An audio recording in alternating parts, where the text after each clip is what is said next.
Terwijl ons haar dunner wordt en in de bomen de apen lachen. Terwijl we steeds vaker het dak op moeten om de weggewaaide pannen terug te leggen. Terwijl ons haar dunner wordt en de apen in de bomen lachen. Terwijl de dokter ons vaker ziet zitten in de snotterige en kuchende wachtkamer. Terwijl de apen lachen.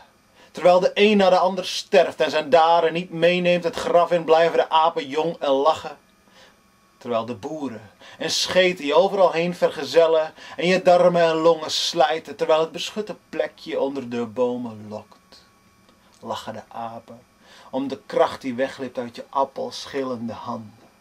Je kijkt haar aan en je kijkt anders naar de grond. Terwijl dit alles wordt de honger van de apen groter. Terwijl je vergevingsgezindheid verschrompelt en woede alleen maar vervelt, lachen de apen. Blijft de woede jong.